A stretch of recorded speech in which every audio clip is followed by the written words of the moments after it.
Well, good morning. Welcome to Faith Without Religion. Today we are at entry number 182, and the title is Treasure Your Wife. So it starts with a statement. This is a simple situation to address. If you follow my ways and my commands, everything that you ask for is easily attained. The way a man behaves towards his wife is very important to me, says God.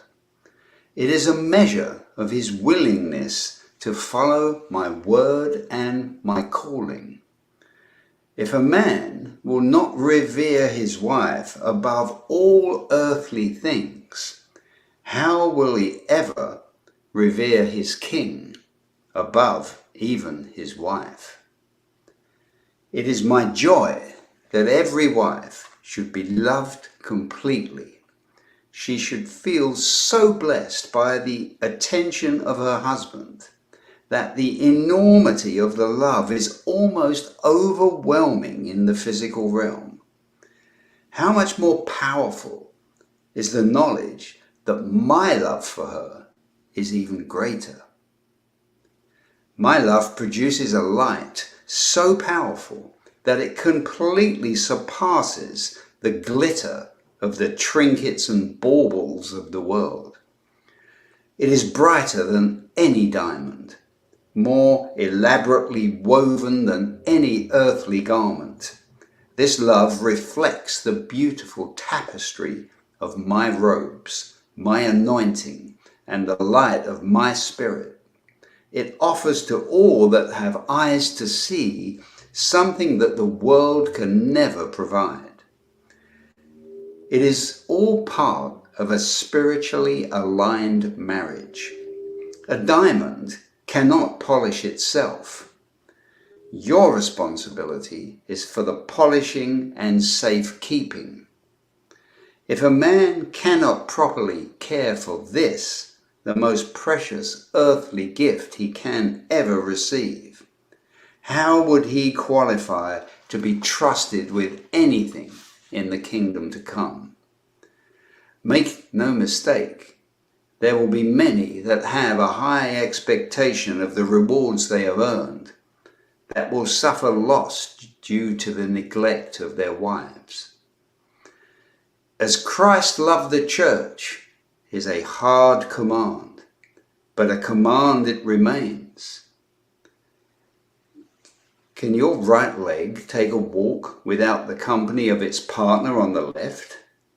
Can your brain receive a message that your heart doesn't hear?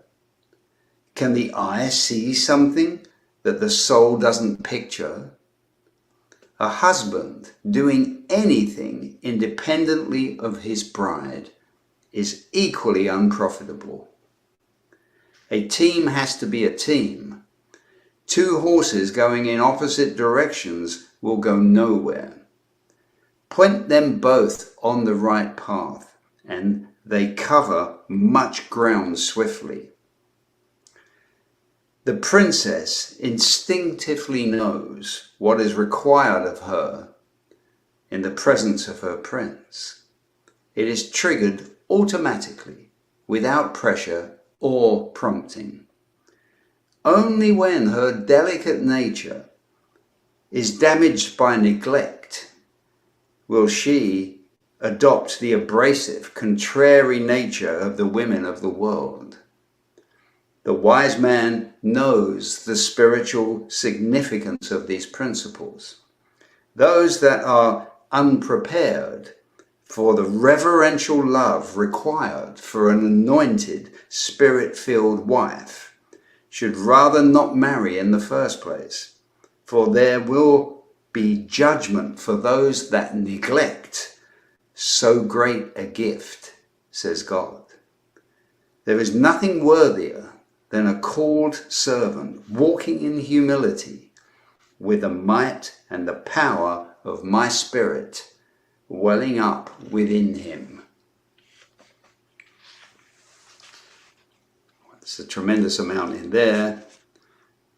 There may be a message for you, particularly the guys watching this.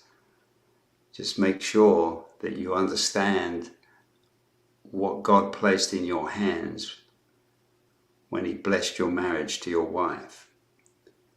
I can tell you this, that if every man was to pursue their marriage in the way that was just described to us here, the world would be an entirely different place. Because that humility that we're called to walk in would solve a large majority of the problems that we're faced with in a daily basis. Because most of them are produced by the arrogance, the ego, the self-centeredness, the selfishness that men demonstrate on a daily basis. I know I've done all of those things, and sometimes I continue to do them in my frail form, particularly when I'm leaning on my own understanding or acting out in my own will. And we're just so blessed that God forgives us at time and time again. But that doesn't mean we need to continue to willfully do it, because that bears, firstly, no reward, but could cause you to suffer loss. But if you want harmony in your home and prosperity in your life, and to feel that you are truly walking God's path, you have to get this bit right. Because like He said, if He can't trust you to look after that gift, why would He give you any other gifts? Why would He give you anything else in the kingdom to look after when you failed on the first test? So this takes effort. This takes getting the flesh out of the way. Remember, love your wives as Christ loved the church. Or how much did Christ love the church? He gave His life for it. Just think about that one. And we'll see you back here again tomorrow. Bye for now.